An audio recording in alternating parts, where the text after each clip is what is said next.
about that intro music, huh?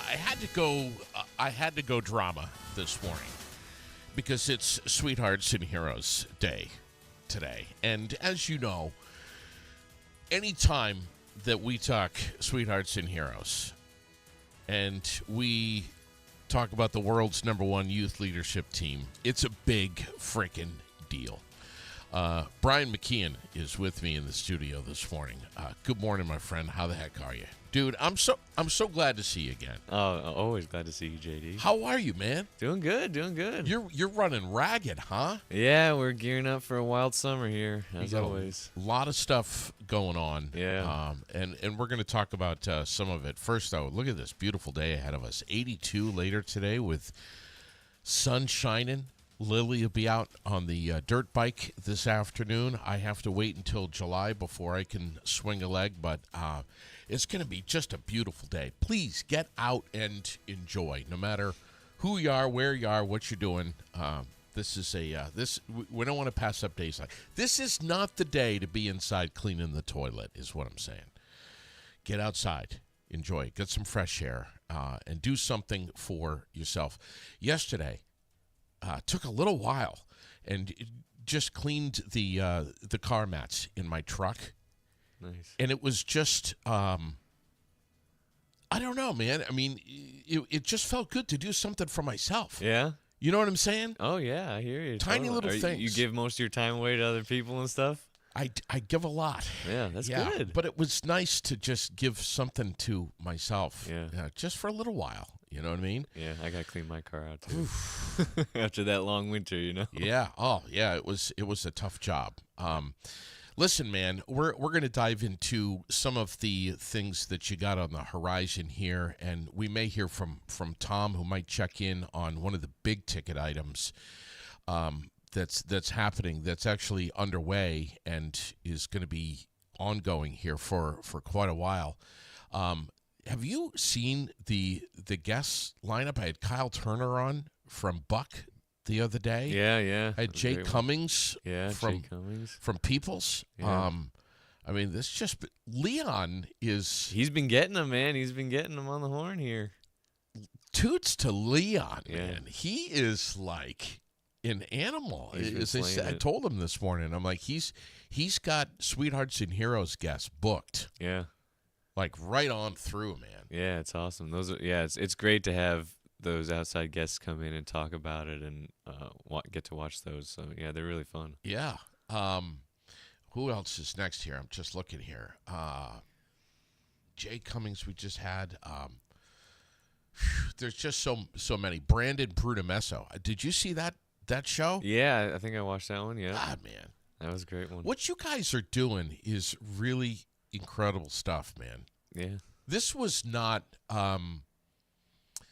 your intended career path to be doing what you're doing these days. No, that's for sure. I mean, I never really had a well mapped out intended career path, so Yeah. But yeah, I totally just kind of fell into the stuff I'm doing now, really. What did you want to do? What were you going to school for and all that? Gosh, when I got to high school, I wanted to be a writer, so I mean, I guess I've really kind of followed that path, just in an entirely different way than I thought I was going to, because I do a lot of writing every day. But so writing was kind of the main thing. And then I went to school for paralegal studies because I was just getting a general education degree, and then my dad taught at the college and was taking some classes on paralegal and was like, "Hey, dude, there's a lot of reading and writing in here. You might like this." So yeah, how was that for you? It was good. I mean, I did fine. I didn't really go to college though. Like I tell you, I never went to not one single party in college for 4 years. Yeah. I just was the boring kid who went to class, went home, and studied. you know, believe it or not, same story with me. Really? I went to one. And it didn't go. That was good. That was good enough for you. It didn't go well for me. I was sick for like a week, dude. It was horrible. Yeah. But I was the same way. Yeah. Yeah, I just went to class. It was good. I mean, once I got into my internship in like the third year, and I got to like I was worked for a magisterial district judge. Yeah. So I got to sit in a lot of hearings and stuff. Once I kind of got the feel of what that was like, I'm like, it just really wasn't for me. Like I Wow. didn't see myself being a lawyer. So how did you get involved with Sweethearts and Heroes? What happened? Yeah, well, so it was after college. I went to Ireland for a few months after that. And then I came back, and I just didn't really. I went to an interview or two for something with related to paralegal.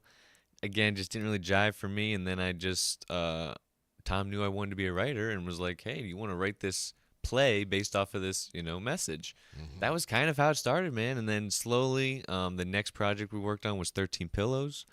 And slowly after that, I just started getting handed these little tasks: write this, do Yeah. that, track that, and now I'm like meshed in this Yeah. thing. Yeah. You're vested Yeah, yeah, completely. yeah, What 13 Pillows? yeah. Just a brief hit on that. That's a book that you wrote. You kind of co-wrote with Yeah. Tom. Yep, co-wrote with Tom. It's really based off of his and Rick's past. At the time, it was like 15, 16 years they were doing it. Just like these 13 principles on. We said it was for teachers, but we ended up realizing it's set for everybody. Students started reading it, enjoying it. People that just weren't teachers read it and enjoyed it. So they're just like these 13 different principles for life that we identified, and yeah, it's about this guy who this physical education teacher who just lost a student to suicide, and he's kind of just ready to quit. Like he's brand new to this thing, and he doesn't know how to deal with it. He had to like confront, not he had to like talk to the parents and stuff, and like just the community in general, and he just doesn't know how to deal with it. And he's just like, this isn't for me. I'm gonna resign, and that's kind of how it opens. But as he's reading his resignation letter to himself out loud in the gym, this this new janitor that just got hired steps out of the shadows and is like, starts taking him under his wing because he's like a former educator in like a inner city type situation. And yeah, he just is kind of like that old wise Yoda Miyagi type character that comes into this guy's life and helps him figure out, not just how to teach, but how to connect with kids. And that's what, we're all about. It's like building connection, connection over content.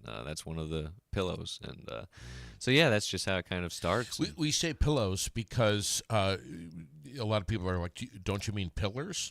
But pillows because when your head hits the pillow every night, there's a couple of things that you should ask yourself. Yeah, it's called a pillow test. So that's why we call it 13 pillows instead of pillars. And basically it's like you lay your head down at night and you can ask yourself two questions. I wish I had, or I'm glad I did.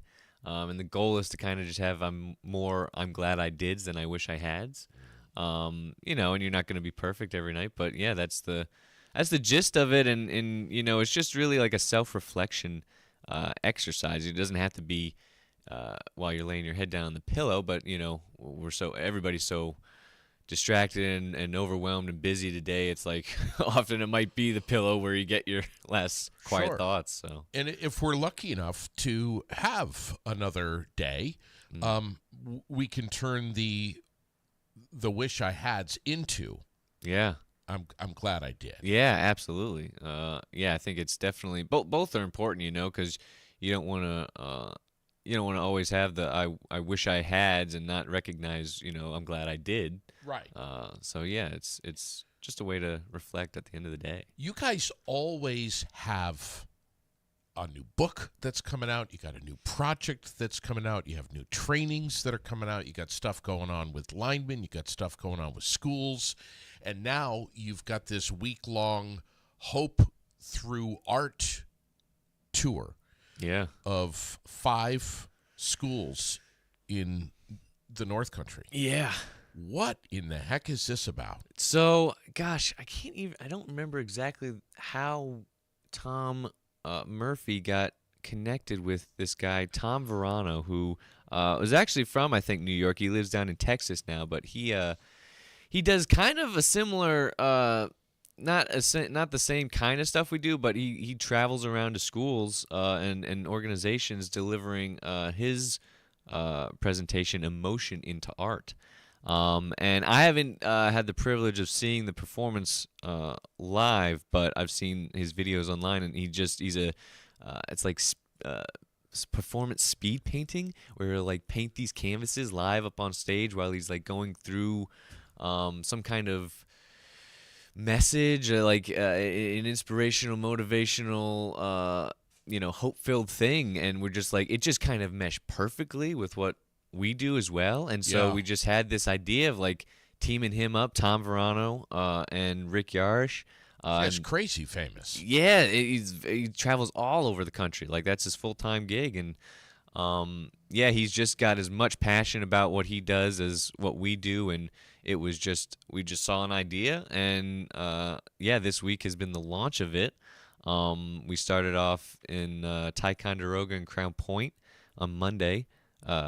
They saw the presentation, and then yesterday was at Salem School District. Today we are at OESJ Oppenheim in New York, and then tomorrow we'll be up in St. Regis Falls, New York, and then ending the week in Peru, New York. And I've heard it's just been incredible, the presentation. Yeah, this is a really, and I remember when Tom called me to tell me, I don't know, I was walking across some parking lot somewhere, and he was telling me on the phone that you guys were going to do this, that it was in the making, and it was going to happen. Yeah. And this is so, it's so Tom. For sure. But it's also just so Sweethearts and Heroes. I mean, this is like a perfect marriage. Yeah, dude, it's cool. It's the way it happens is, I think Tom Verano starts, and he does like a 60-minute presentation where he's painting these things, delivering, his stuff, and the last one he paints is Rick, but it's Rick before his injury. And so at the end here, Rick comes out for like 30 minutes, obviously looking much different than he does in the painting. And just kind of ends with this message of hope, message of, embracing the adversity you've gone through, because that's your strength. I want to show this on the screen here.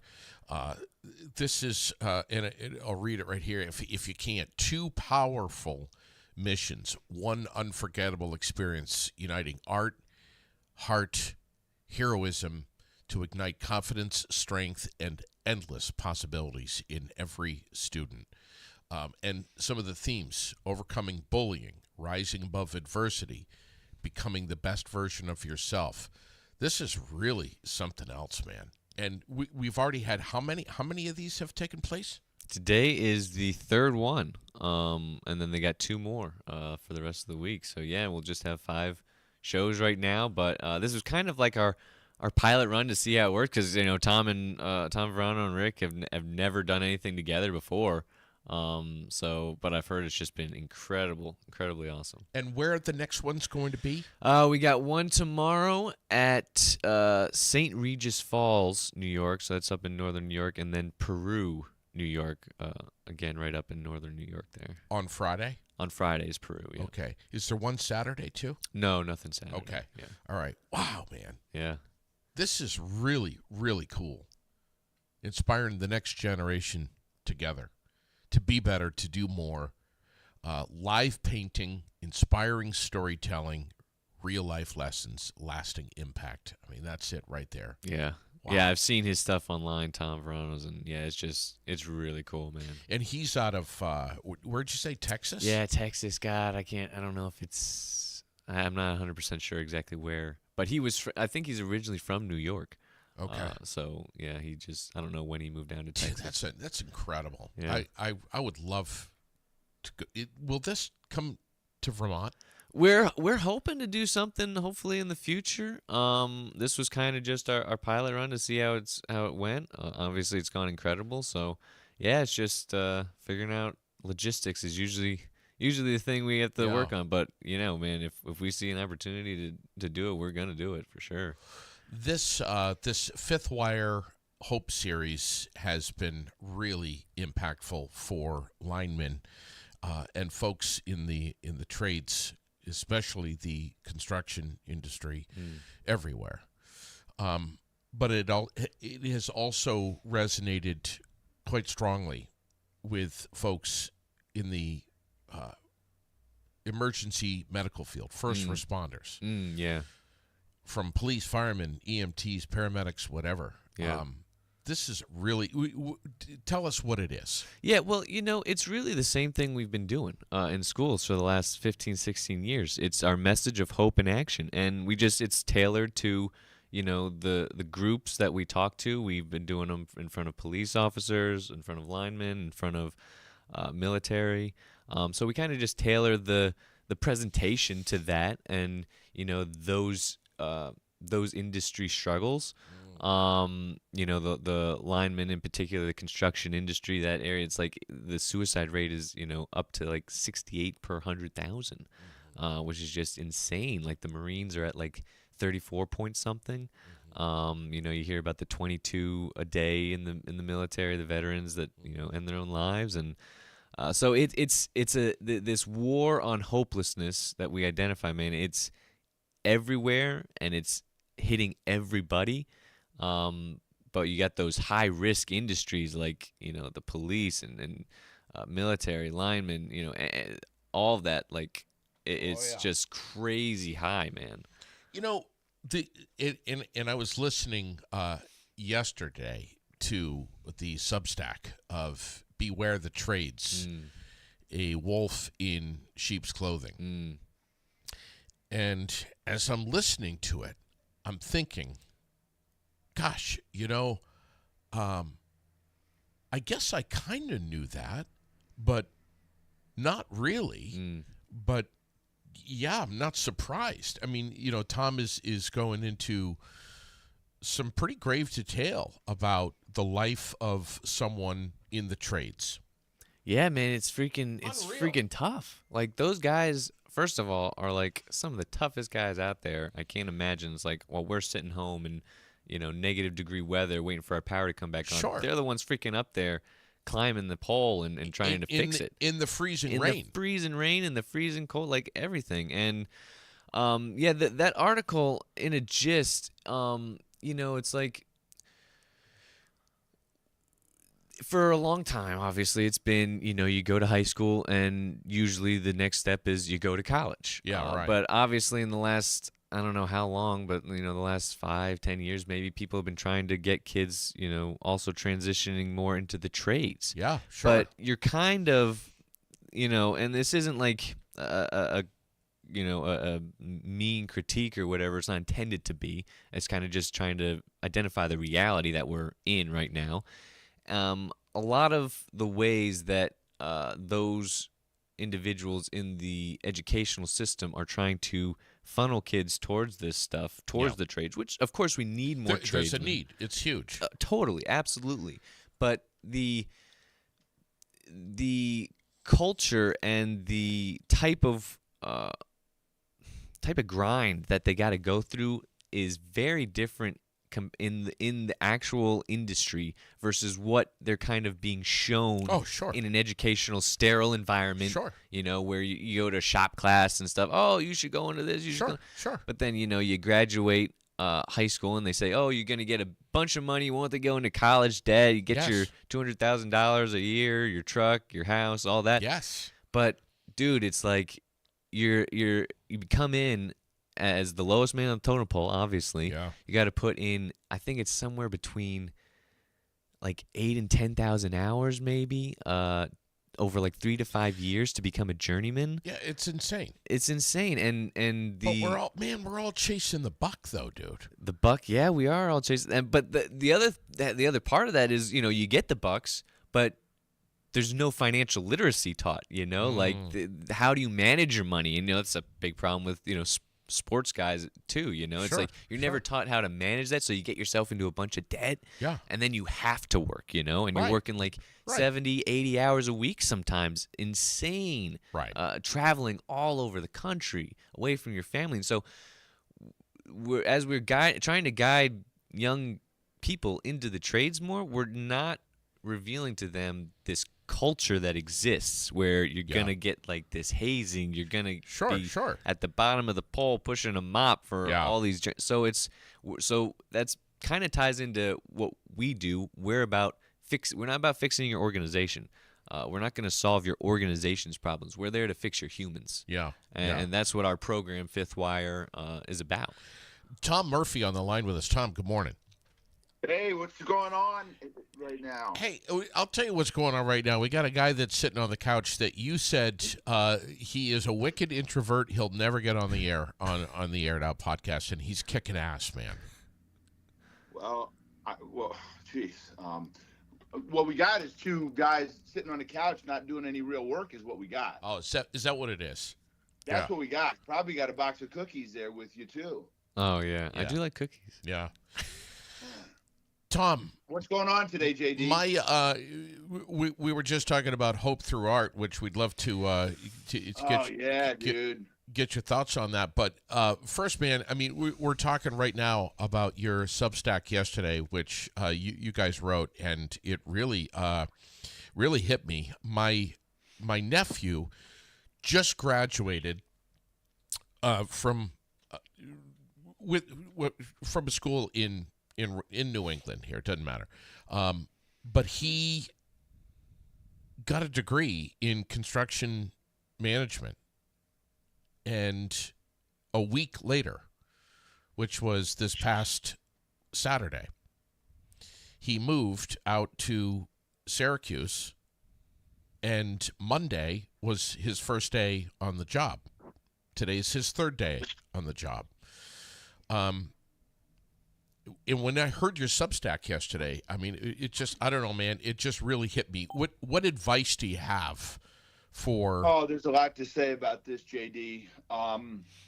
Brian just said some great stuff, too. Man, yesterday I finished my day at Vermont Construction Academy, the Vermont Construction Academy. Oh, yeah. And I just hit up this guy, Ryan, who really spends he's one of the gatekeepers, one of the guys that has made this happen. And I'm trying to get him to, how many people can you have on the air at a time? See, that's like the Tom Murphy question right there. Pushing the boundaries. When it comes to, pushing the boundaries. Yeah. Man, listen, I asked you a question. Just answer the question. We got work to do. For you, Tom, thousands. No. Seriously. If he called in right now, could he join us? He would have to call. He would call you and join in with you. Yeah. Oh, really? Yeah. Let's see here. Can you call my? I think this is funny. I'm doing this like we're on the air, and I'm doing this right now. I'm just making it real, JD. Are you asking him to call me? Well, I was going to, but you're being a baby, and you can't get him on with us, so I got to get him. I got to patch him in. Like, I don't know what kind of cobbled up spaceship you got. You got the Millennium Falcon, dude. The bolts are falling off, and geez, your hyperdrive is broken. God. All right, listen, let's get to this, man. If he calls my phone, I'll patch him in here, and I'm gonna put him on the spot. This guy is. I won't try to stop you, Tom. Well, this guy's incredible. You got to have him on the show here, because he is doing something in the construction world. And the way the universe works, it's just mind-blowing, dude. I didn't plan on going down and having this great conversation with this guy yesterday, right on the heels of this article we put out. But you want to talk about this article, and anybody listening needs to hear this. Brian Bright, in New York State, there's a brand new trajectory for students. It's called Portrait of a Graduate. And it's good. There's been a lot of things that have been done in education that are very questionable. Like, why are we doing this to kids? Why do they have to take all these exams and standardized tests and regents? And I think we're above this. And there's a certain segment of the population that says, this is the way it has to be. This is the way I did it. This is the way kids should do it today. And I always say to those people, oh, man, do you got your flint and steel in your pocket that you made your pancakes with this morning? And, people laugh at that, and I'm trying to make a bit of a ridiculous comparison. But there's stuff and we have another Substack article about calculus being dead and stuff like that. But there are things in this world, and you remember this when you were in school, JD, where people looked at you and said, "You're not always going to have a calculator with you, so you have to know these things," when you were a kid. Yeah. But funny thing is, every human being on earth has a calculator with them in their pocket now. Sure. And then you got all these other things.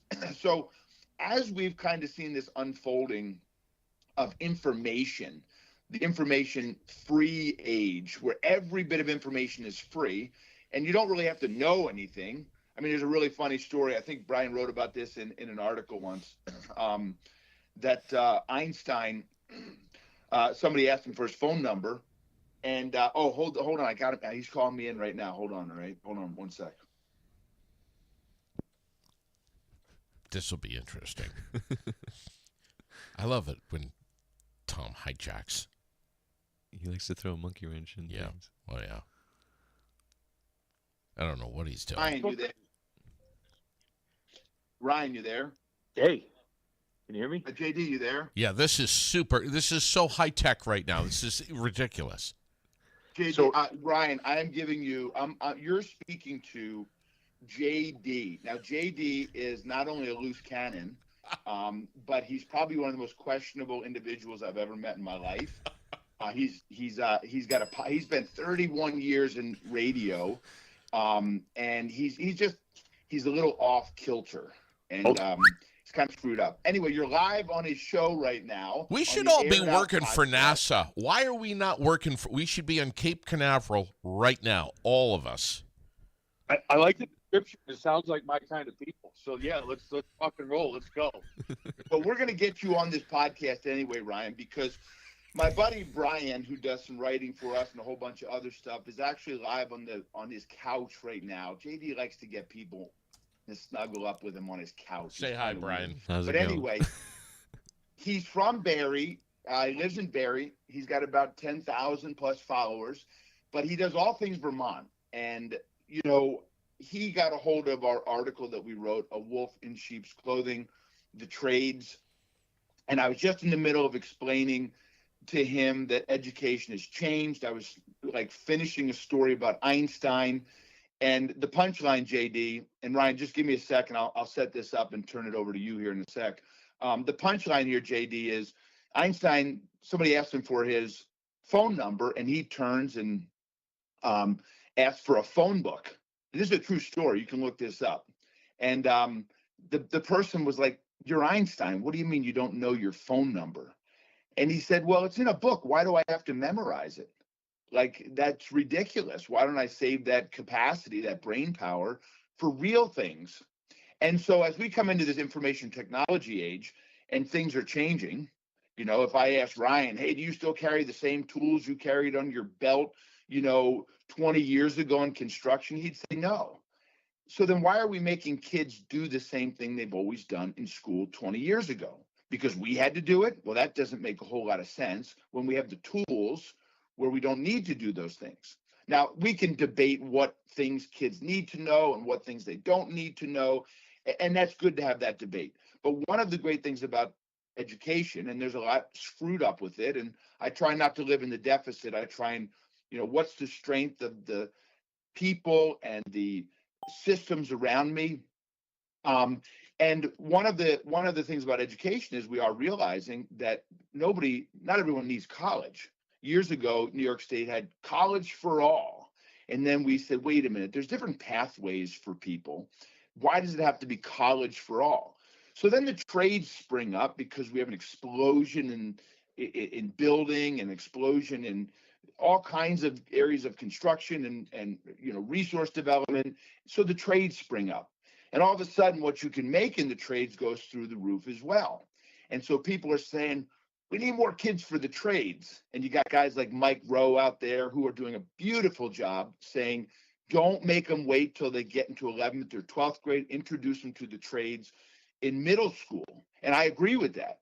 But being in this electrical contracting world for the last 2.5 years, there's a dark side.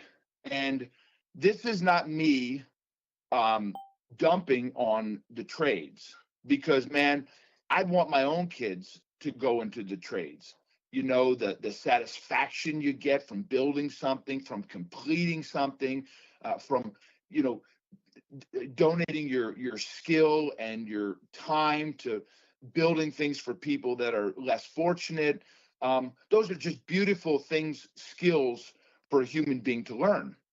But there is this insidious underbelly that when you get into these trades, um, some of the culture is broken. And you know, it's like the restaurant industry. It's part of it's riddled with alcohol use, part of it's riddled with drug use, prescription drug use, people trying to manage their physical pain after years of, you know, carrying stuff and all that kind of stuff. And so there's this underbelly that I have seen firsthand when you go to, you know, show ups and they've got beer in the refrigerator and it's the first thing they do and they're not even off the clock and they're, you know, opening up a can of beer. They go to the hotel parking lot and they just sit on the tailgate until 10 o'clock at night drinking beer. And I'm not saying everyone's like that, but you have very impressionable young people that are going to look up to older people. And if that's the adaptive cultural norm, a lot of young people are going to slip right into it. And then just like in the restaurant business, you wake up one day and you're like, dang, man, I've been doing this for 10 years. And, you know, what happened to me? So yesterday, and so Ryan, I'm just setting up this article that we wrote, and I know you read it. Ryan actually gave me some great feedback. But just the way the universe works, JD, I end up at the Vermont Construction Academy in Winooski yesterday. And I meet this guy named Ryan, and I'm going to turn it over to him here because I think he really needs to tell you about what he's doing that's different than what the public school system is doing, because we're getting ready to dump billions of dollars into these facilities, and we're going to give these kids this nice rosy picture of the trades. And we're going to, oh yeah, we're also going to say, oh, and don't be careful you don't get sucked into some of these negative aspects of it. But this guy Ryan, man, I'm telling you, I got goosebumps because if he told you his whole story, and you got to get him on the air here, he'd blow your mind because, you know, his father passed away when he was a kid. He found building and it just became his heart and his soul. And he was poor and grew up, you know, in the city. And he just started building for his mom and his brother and just fixing up their place. And now the guy is a stud muffin. And he thinks he can do a little jujitsu, but I'd choke him silly. But my point is this. We have a man in the state of Vermont that is doing an unbelievable amount of beauty for young men and young women that want to get into the trades. And go ahead, Ryan, give it away, man. Tell us about Vermont Construction Academy. And don't be humble, man. You're way too humble, man. Own this. Wow, Tom, you got me blushing here. Wow, thank you very much, man. That was a nice setup. So yeah, I have a passion for educating. I'm a builder. I didn't think I would be in this seat today. I look at myself as a builder. I still look at myself as a carpenter, but now I just build teams that build things. That's essentially my main focus. I'm in a privileged position where I get to see teams across multiple states interact with one another. So it's a social experiment on all different levels. And I came up through the trades. I had some unbelievable mentors. They weren't all drinking beers in their back seat, back tailgate. Some of them were telling me amazing advice growing up. I didn't have a father giving me all the advice. So there were some very strong men that I interacted with as a young man that gave me amazing opportunities and pointed me in the right direction. So there are certainly flaws in this industry. They are blatant. They're out there. There's, some sad things going on, but there's also some beauty that when I read that article, there's a lot of truth in it. I also want to look at the benefit of that.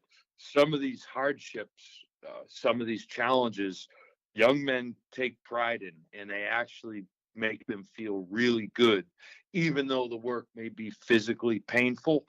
It changes you as a young man. It certainly changed me. So when I look at the industry, one of the things that I got out of Tom's article that was amazing was the false advertising. I call them briefcase managers. These people that come in to the schools, to the training facilities, and even some of the existing training facilities, and they paint this beautiful picture that is false. You will never hear me painting that picture. It's I invite people in that I get to work with these young men, and I tell them I'm going to challenge you physically and mentally. If you want the challenge, come aboard, but this is not going to be easy. So the idea of light duty, of warm climatized or cool climatized areas, it's not a thing. The people that are attracted to this business, they have that burning desire inside to go out and create something and do something hard. And that, I think, cures a lot of the ailments of young men. I'm saying young men because that's who I work with. That's the bulk of who I work with. So, but they're actually yearning for this, whether you call it a hardship, a challenge, whatever it may be. But you can't sell them on a false idea that, year two, you're making six figures and you're driving in this fancy truck. No, your first 3 years are going to be brutal. They're going to be physical. You're going to be doing all the stuff that the older guys don't want to do. What the Vermont Construction Academy offers, though, is while you're learning in those early years, you get educated, you continue your education. So all my guys that give Friday off, they go and they learn the high skill stuff that the foreman, the superintendents already know. So even though they're doing the dirt, they're putting in their time, they're learning, they're earning good money at the same time, but they still get to continue with their education. And the culture is hard. The way that these young men interact with each other is different, and it's not like an office environment. And it's if you want to call it hazing or whatever it is, but essentially this is a business where you can get yourself killed. So they want to understand. Tom and I were talking a lot about trust yesterday. They need to know they can trust you when you're running the forklift and you got 10,000 pounds that could potentially fall on them, or if you're rigging something up that's about to go up in the crane, or if you put the brace on the wall. It's stuff that can actually kill you. So you don't necessarily want people you can't trust and aren't going to carry their own weight. And that's something that they take pride. You have to trust the guy to the left and right of you. So it's very complex, the culture of it. But I feel like a lot of people now talk about it as this toxic culture, but they're missing the point that the work these people are doing is hard. There's no easy way to do it.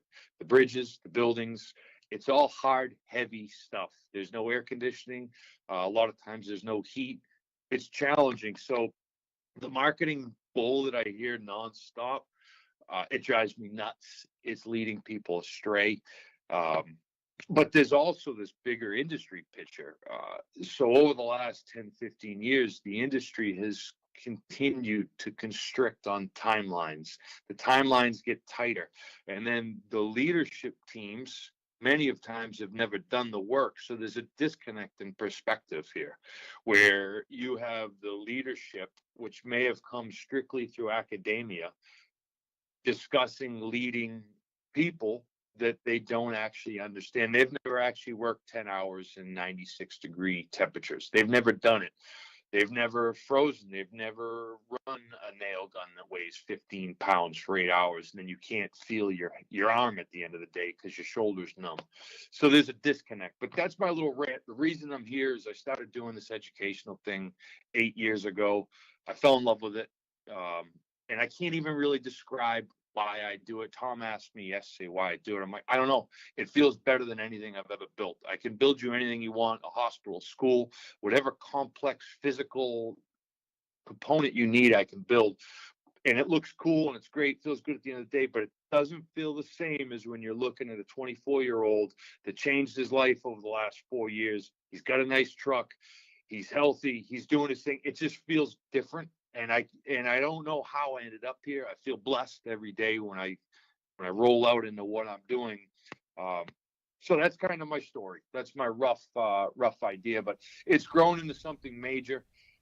We got programs running nonstop here, and we're looking for people.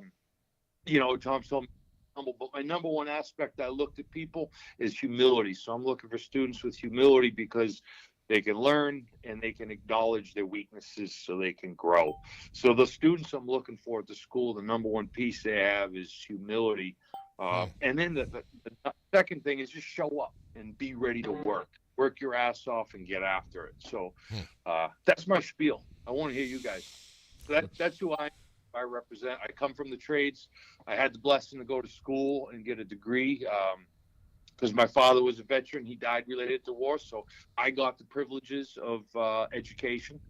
But I don't necessarily recommend it for someone. But the one thing education did do for me is it got me out of the circle of chuckleheads I grew up with, meaning the neighborhood I grew up was not a neighborhood you go to unless you're from there. It's a long story, but so what it did was it put me around people that had, you could say, a more positive outlook on life and more opportunities. So it wasn't what I was learning in school. It was the people that were around me that had a less criminally minded outlook on life. So that's. Wow. Tom, Brian, that's a lot right there. I mean, that's amazing. Yeah, absolutely incredible. Yeah, that's awesome. Tom, you with us? Yeah. One of the things that really is neat about Ryan's program, and maybe you can chirp in on this too, is, when they have people come and teach, and this is not, I have some really dear friends of mine. If I didn't have Bruce Clinton in my life growing up, who was my shop teacher, I don't know if I would have made it through school. That was my place to get away. I had to move. I couldn't sit still. So for me just to go, get behind the curtain, throw a welding helmet on and just weld a couple pieces of steel together for 20 or 30 minutes, that was really important in school. But Bruce never taught me what it was going to be like to be on a job. He just taught us some skills, and that was important. But the neat thing about Ryan's program is, and as I left yesterday, he has people that are actually in the field that are professionals that come in and teach these young men, that are not just giving them the physical skills, but they're giving them the whole package. Is that right, Ryan? That's right. Yeah. So it's twofold. You get the technical competencies, how to put a building up, but then we also run a night program where it's all the things surrounding that usually go south for young people. Like we talk finance, we talk health, we talk relationships.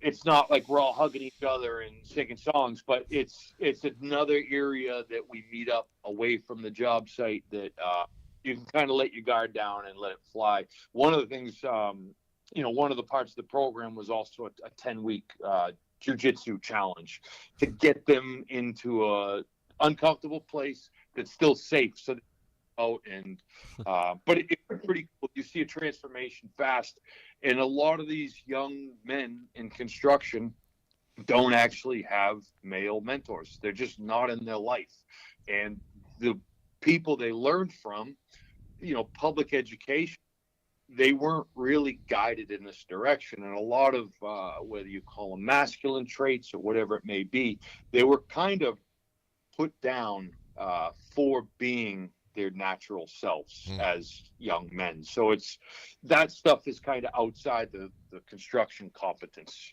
It's a little different. Yeah, when you're in construction, you got to be thick-skinned, you got to be tough, you got to be able to handle criticism, you got to be able to work long hours, you got to be able to smash your hand with a hammer and stay on the job site. I mean, it's unbelievable. Hey JD, let's I'll let Ryan go here. I like putting people on the spot to see how they really are under pressure. And that's Ryan, actually, what do you call that, Ryan, that you call it engineering? What did you call engineered adversity? Synthetic hardship. Yeah, there you go. Synthetic hardship. I like that. Yeah. So he was talking a big game yesterday about the synthetic hardship that he puts kids through to just, give them a simulation of life. And, some people talk a big game, they can build all kinds of stuff, but I wanted to see if this guy had the temerity to everybody talk a big game. So I'm messing around right now, Ryan. I mess around a lot. So, Okay. but anyway, I wanted to put him on here, man, because it's just the way the universe works to have Brian and you bring up this article. And I figured, man, let's see what this guy's got. So I'm going to send a note to Leon and try and get him he's a Vermonter, man. Maybe he'll even come down and I would love snuggle that. up with you on the old couch, JD. That would be so great, man. That would be so great. And by the way, and I said to Brian earlier, Leon is just smashing it, dude. He's got so many people lined up to come blah, blah, blah. to come on. I'm serious, man. The guy is a freaking animal. If you can't get him on the podcast, I don't want to talk about it. I can't get Leon on. He's the only one. I know. All right, let's get to business here. Ryan, thank you, man. I Thank hope you, don't Ryan. mind. I'm going to connect you with but we got to get a full podcast with you, whether it's just through Zoom. He'll Zoom you in if you can't make it down to Barrie. But he's got about 10,000 great followers, and the state of Vermont and other people need to know about the work that you're doing because, man, it's just so important. Well, I'll reach out, guys. Let's set something up. I like in-person meetings, so having me on. We'll talk soon. Keep up the good work. Great. Thanks, Ryan. And Tom, you and Rick and Chad and Brian was just telling me a little bit about this as we were getting ready to go on the air. You guys just got back from Alaska, and you're booking more flights to Alaska at the end of this month. You're going to be back out there dealing with linemen. Yeah, bro. This was supposed to be about Brian today, not about this stuff. Brian, especially ours and yours. All right, I'm just kidding. Brian's head is so swollen. I'm telling you. Well, listen, when I get off here in just a minute or two, get into something good with him. Get into something metaphysical. Talk about dude, we did last time. Hardcore. Oh, okay. Listen. Well, let me go ahead. Can you see? Are you looking at your monitor right now? Yeah, but it's a little behind. All right. Brian tells me this guy is so inspirational and so positive. I love having him on. He was telling me about this book that I had to get, and there it is right there. How to Connect. How to Connect. Oh, Thich Nhat Hanh. Yeah. Yes. Yeah. You familiar with this, I Tom? think that was my wife Yeah, who of suggested course, that of one. Was it your wife that told me? She suggested that one. Yeah, I thought you told me to get this. I think she's having me read it too because it is good. Tom, you gotta. I worry that there's not enough pictures in it for you. That's what I worry about. Tom, you got to read this, bud. Okay. In your hotel room. You gotta put it out. We see it, man. Just put it down. Right there. Can you see it? Are we going to talk about Alaska? I got you. Yeah, go ahead. I'll show you how to connect. You strangle a man, and you choke him, and make him pass out. That's how you connect with a man. I'll show you how to connect. So listen. Listen. Here's the thing about wrestling. I shouldn't say this on the air, but I can't say it. I'll get in trouble. Yeah, you will. Yep. I'm just saying, man. It's funny. I had a friend of mine who's a police officer, and his wife, I saw her, and she was with her girlfriend. She got really mad at me for this. I said, hey, I'll leave names out. I said, it's really funny. You and I have something in common. And she's like, what? I said, well, I've had my hands over every inch of your husband's body. And she didn't think that was very funny in front of her friends. But it's just true. When you wrestle with somebody, you touch 100% of their bodies. And I'll let your mind wander about that. And sometimes there's an oil check or two accidentally. So anyway, probably just crashed the whole podcast, didn't I? Anyway, so Tom, listen, not Alaska. Yeah. Yeah, man, it was great. We met a woman about 2 years ago in Iowa. Her name is Melissa Caress. You got to get her on the podcast right from Alaska too. Alaska's a tough, rugged place, man. It's a tough, rugged place. They're suicide rate is double the national average. It's in the 24 out of 100,000 or so. The national average is between 12 and 14. The conditions, the climate, the weather, it's difficult up there. It's hard to make a living in Alaska. And so they've got all kinds of challenges. And I met this woman who, her name is Melissa Caress, and she runs the JATC, which is the training center for the Union 1547. And NECA, the National Electrical Contractor Association. And so she sat in a circle with me in Iowa a couple years ago, and we became friends. She brought the message to her board. They brought us up. We had a menagerie of people, from big contractors to apprentices mostly. And they were so blown away that I don't know, I guess I can say this, Chugach Electric, which is about 450 people. They run a lot of the electrical grids up there in Alaska.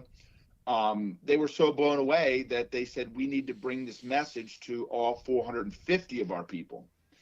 And so we're going back June 22nd. We're going to do a whole series of keynotes because they can't get 450 of their electricians and employees in at one time. And we're going to go up there. We're going to do a series of keynotes and a whole bunch of circle with these men and women.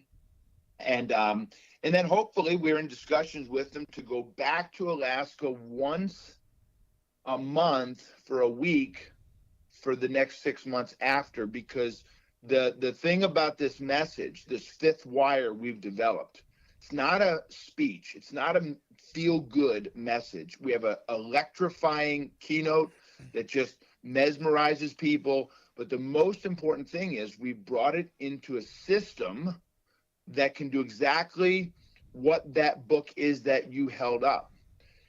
We've devised a system that we've been doing for 16 years with students, letting them know that they're on the front lines, that they have to become the change. It was Leo Tolstoy that said, everybody wants to change the world, but nobody wants to change themselves. And if you take the responsibility to change the environment around you, other people will fall into line, especially if you're doing good, you're helping people. And our circle gives people an appropriate time to work on a lot of the skills on how to do that. And that's really the beauty of what we've devised. And, you know, if somebody's going to bring you back to Alaska, which is not cheap, and spend the next 6 months with you, it can't be a bunch of hocus pocus and a bunch of feel good, touchy feely stuff. There's no electric company that's going to bring you back and pay for that, you know, just because you're as cute as I am.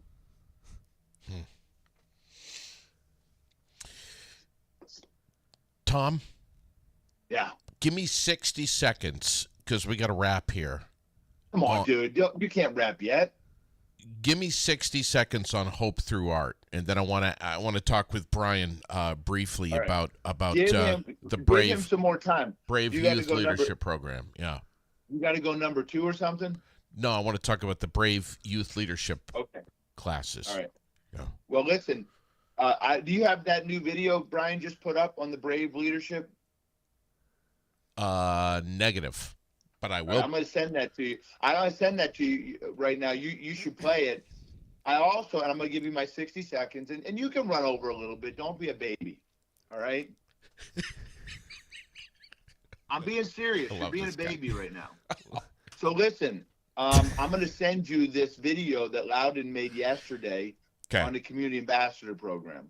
It's really tight, dude. It's 2 minutes long. You should play it. I will. And the other thing I sent you another video just now that Tom Verano made of him and Rick yesterday. So I'll just tell you this, and at some point you got to get this guy on the podcast too. His name is Tom Verano. He grew up in New York State, Syracuse, New York area. This guy is unbelievable. And Rick and I did this speech the day before Thanksgiving at this school. They tortured their people and made their adults come back the day before Thanksgiving when every kid had off. And so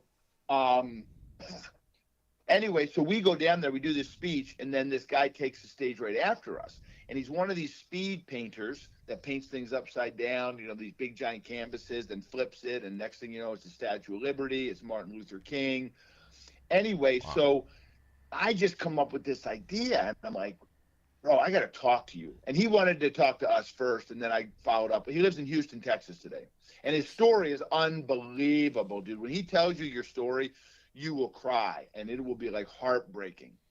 But what he went through in life, it's just the unimaginable is what it is. And but he's been doing this painting thing for about 14 years. It's called Emotion into Art. And the inspiration that he just gives, it's on another level. But anyway, the punchline is this. He does a couple paintings, and I got him in a whole series of schools this week that are schools that we have good relationships with. He does these 2 or 3 paintings, and they're to music, and Martin Luther King's words are infused in, and some other great, human. He does 70 portraits. This guy does 70.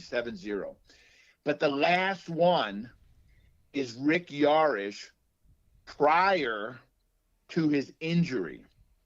So he's painting this. Rick's voice is infused into music. You don't know Rick is there.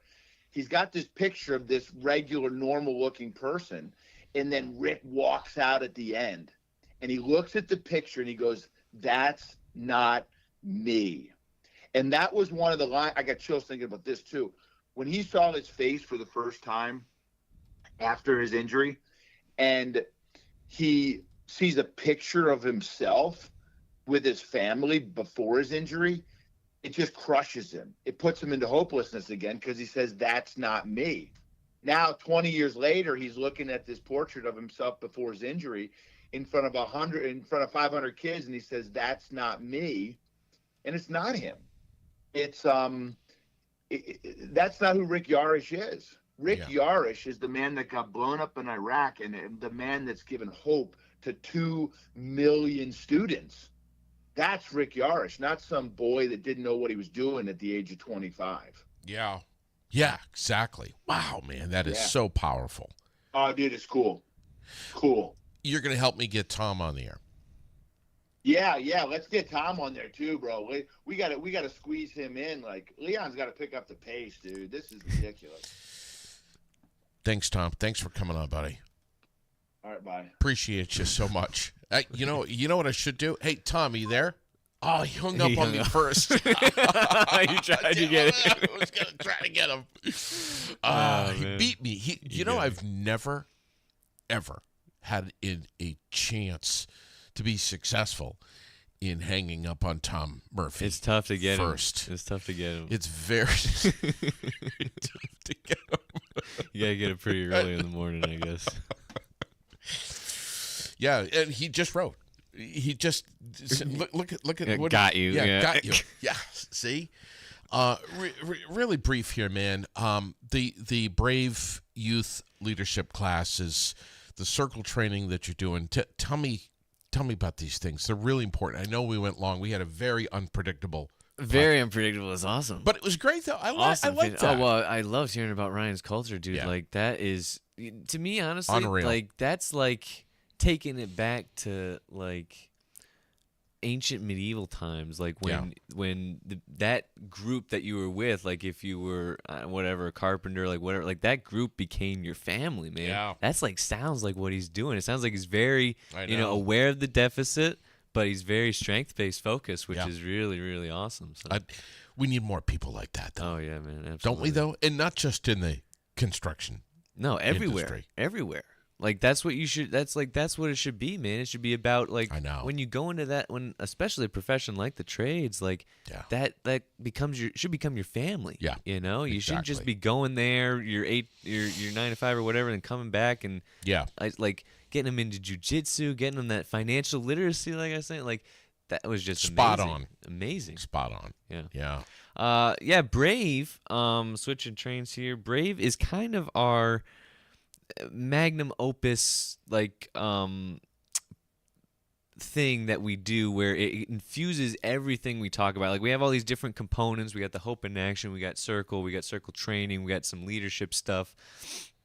we got our play stuff and our bully drills and the Brave classes, which we have one for middle school, 7th and 8th grade, and then we're have 4 levels in high school. So if you start in 9th grade in 101, you can theoretically complete 104 and do 4 years of this. And essentially, it's taking those foundational pillars. Brave stands for it's an acronym, BRAVE. It stands for 16th Century Bullies, so sweethearts. R, it's just like R is like a text lingo type thing. Are action-based, vulnerable, and empathetic. So they're kind of like the foundational pillars that this class revolves around. And we essentially take them through a journey of like our hope in action message, circle, leadership stuff, play, and then we start taking all these skills that they kind of learn in the beginning of the year, and they start going down to the elementary classes to just play with the kids, you know. But there's so much going on that, you know, nobody really understands. We're trying to, like, as you progress through the class, you learn more about what's happening. But, like, the little kids don't know that they're picking up all these behaviors and all that stuff. So, yeah, that's kind of our suite of classes that really brings everything together. And it's just about, you know, giving kids these life skills, you know? Yeah, real stuff that's light years beyond the classroom. Yeah, man. So and the playground too. And the playground, yeah. It combines. It's like the classroom and the playground combined. Isn't it amazing though when you think about the administration that's picking up on this and what they're learning, and what they're carrying and bringing home to their lives, to their husbands, their wives, whatever. Yeah, dude. Well, you know, their that kids. It kind of goes into our community ambassador program, which is essentially, it's essentially where, you know, we have different levels. It could be like a weekly visit thing. It could be like every other week, maybe even once a month. But it's about like getting us, our team members, like to become part of your community. And we did 3 of them this year. It was the first time we've done them, and they've just been outstanding. I think we got at least 5 or so lined up for next year already.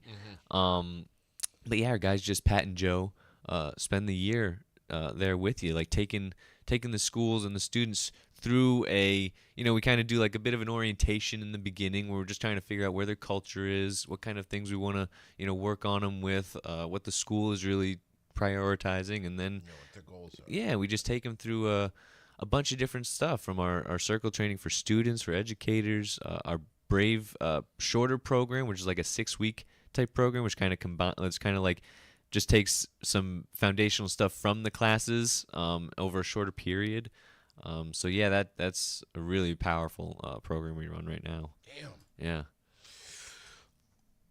Well, you and your brother, are you guys going to be doing any Spartan stuff? Well, I wanted to do Joe. I don't think is. I wanted to do Killington this year. I don't think I haven't been doing the running. Okay. I've been freaking working out like crazy. Yeah. But I haven't been doing the running part, and that's the part where it will kill me if I don't train it. So I don't know if it's in the cards for me this year, but I've been working out a lot, most I've ever done in my life. So I'm feeling pretty good otherwise. Just big props to you, Joe, Pat, Loudon, Tom, Rick, of course, Leon, Winton. Who am I forgetting here? Oh my God! Oh God, Abby. Yeah. Yeah.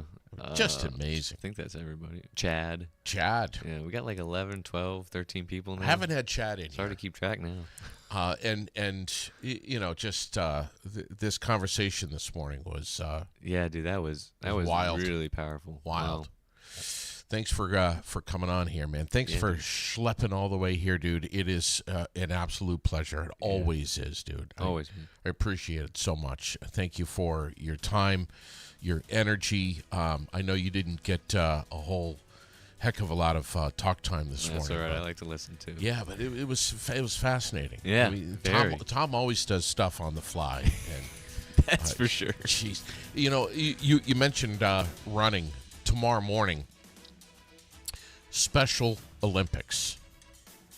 They have their summer games Saturday at St. Mike's, and the torch run on the way to St. Mike's is going to be coming right through Barrie tomorrow. Wow. And I'm going to try and live stream it here on Aired Out and take our viewers, our listeners, our followers with me and see if I can live stream it. Nice. Oh, well, I'm tuning in tomorrow that's for morning. sure. Yeah, about 8:30 or so, Nice. and we're going to be going right through Barrie. Wow. So, yeah, and then we're going to be, then I'm going to be quickly shifting gears and jumping into the studio. You're coming back into the Yeah, studio I'm right gonna be back in Wow. the studio. I may not come to a full stop at stop signs tomorrow morning. I'm just saying. Okay, Be it on the might be a lookout. slow roll through. We'll see. California style. California style. But I'll be back in the studio as close to 9 as possible. I know I'm going to be late. And then I'm going to be connecting in with a great guy named Chris Hatch, who has started up Upper Valley Cars and Coffee. He's going to be doing classic car shows all up and down the Connecticut River Valley this summer, and I'm just so excited to chat with him. We got a lot of stuff going on. It's going to be a great day tomorrow. So, thanks for coming in, man. Yeah, man, absolutely. Appreciate you so much. Brian McKeon from Sweethearts and Heroes, along with Tom Murphy and our new friend Ryan Ahern. Absolute pleasure to have you on. Thanks, man. Yeah. All right, buddy.